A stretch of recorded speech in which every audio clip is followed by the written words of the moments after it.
जब राजकुमारी बड़ी हुई तो एक दिन वसंत उत्सव देखने बाग में गई। वहां एक ब्राह्मण का लड़का आया हुआ था। दोनों ने एक दूसरे को देखा और प्रेम करने लगे। इसी बीच एक पागल हाथी वहां दौड़ता हुआ आया। ब्राह्मण का लड़का राजकुमारी को उठाकर दूर ले गया और हाथी से बचा दिया। शशिप्रभा महल में चली गई, पर ब्राह्मण के लड़के के लिए व्याकुल रहने लगी। उधर ब्राह्मण के लड़के की भी बुरी दशा थी। वो एक सिद्ध गुरु के पास पहुंचा और अपनी इच्छा बताई। उसने एक योग गुटिका अपने मुंह में रखकर ब्राह्मण का रूप बना लिया और एक गुटिका ब्राह्मण के लड़के के मुंह में रखकर उसे सुंदर लड़की बना दिया। राजा के पास जाकर कहा, मेरा एक ही बेटा है, उसके लिए मैं इस लड़की को लाया था, पर लड़का न जाने कहाँ चला गया। आप इसे यहाँ रख ले, मैं लड़के को ढूंढने जाता हूँ, मिल जाने पर इसे ले जाऊंगा। सिद्धगुरु चला गया और लड़की के भेष में ब्राह्मण का लड़का राजकुमार के पास रहने लगा।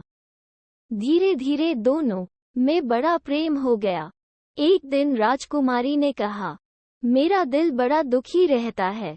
एक ब्राह्मण के लड़के ने पागल हाथी से मरे प्राण बचाए थे। मेरा मन उसी में रमा है। इतना सुनकर उसने गुटिका मुंह से निकाल ली और ब्राह्मण कुमार बन गया। राजकुमार उसे देखकर बहुत प्रसन्न हुई। तब से वह रात को रोज गुटिका निकालकर लड़का बन जाता, दिन में लड़की बना रहता। दोनों ने चुपचाप विवाह कर लिया। कुछ दिन बाद राजा के साले की कन्या मृगांकदत्ता का विवाह दीवान के बेटे के साथ होना तय हुआ। राजकुमारी अपने कन्या रूपधार ब्राह्मण कुमार के साथ वहां गई। संयोग से दीवान का पुत्र उस बनावटी कन्या पर रीझ गया। विवाह होने पर वो मृगांकदत्ता को घर तो ले गया, लेकिन उसका हृदय उस कन्या के लिए व्याकुल रहने लगा। उसकी यह दशा देखकर दीवान बहुत हैरान हुआ। उसने राजा को समाचार भेजा। राजा आया। उसके सामने सवाल था कि धरोहर के रूप में रखी हुई कन्या को वह कैसे दे दे। दूसरी ओर यह मुश्किल कि न दे तो दीवान का लड़का मर जाए। बहुत सोच विचार के बाद राजा ने दोनों का विवाह कर दिया।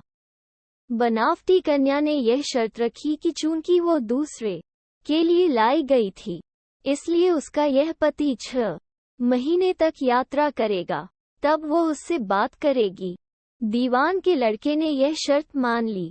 विवाह के बाद वो उसे मृगांकदत्ता के पास छोड़ तीर्थ यात्रा चला गया। उसके जाने पर दोनों आनंद से रहने लगे। ब्राह्मण कुमार रात में आदमी बन जाता और दिन में कन्या बना रहता। जब 6 महीने बीतने को आए तो वो एक दिन मृगांकदत्ता को लेकर भाग गया। उधर सिद्धगुरु एक दिन अपने मित्र शशि को युवा पुत्र बनाकर राजा के पास लाया और उस कन्या को मांगा।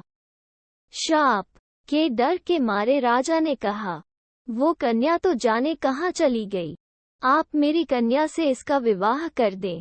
वो राजी हो गया और राजकुमारी का विवाह शशि के साथ कर दिया।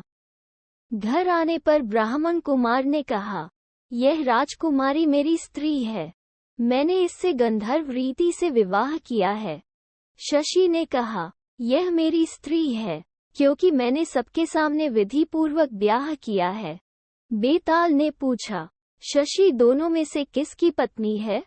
उद्धरण चिन्ह।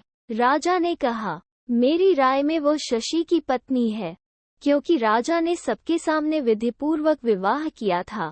ब्राह्मण कुमार ने तो चोरी से ब्याह किया था। चोरी की चीज पर चोर का अधिकार नहीं होता।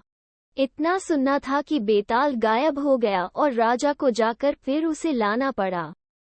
रास्ते में बेताल ने फिर एक कहानी सुनाई।